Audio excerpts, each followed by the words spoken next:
Blood magic. You all know it, you all hate it, you all never pick it. Blood magic is a keystone in Path of Exile, and boy oh boy, is it so much worse than you think it is. Do you think you know how bad this keystone is? Do you?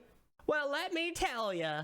But what are the benefits of blood magic? What do you take it for? Well, there's two reasons you take it. First, you get more ways to receive damage. You have more effective health. Living longer is always good in Path of Exile, and that is by far the biggest benefit of having this keystone. A minor benefit to the build is that you actually also account for mana in the build, in that you actually spend life instead of mana. That is very useful, but mana nowadays is pretty easy to account for, so it shouldn't be the primary motivation you take the keystone. Now the next thing we have to— But Gary, why doesn't every build take blood magic then?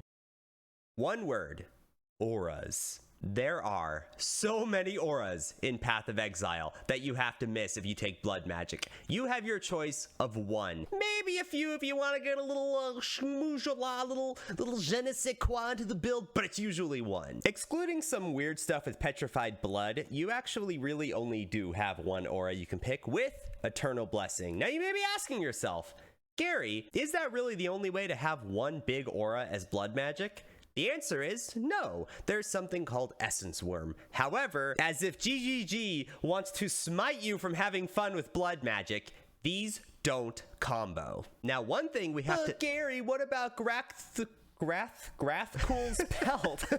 It's okay, buddy. I can't pronounce it either. Grathkul's belt seems like a great chest to use with blood magic. You get more life. Yeah, you disable spells, but really you're a melee build. How often are you gonna cast a spell?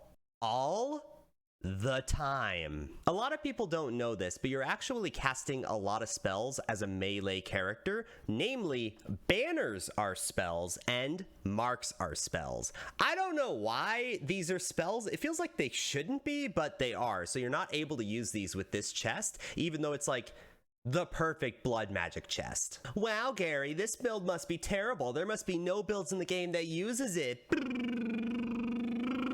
There is, in fact, one meta build that uses blood magic unironically, and that is a Relic of the Pact build, and boy oh boy, does PoE Ninja love Relic of the Pact builds. However, outside of that, it gets a lot hairier.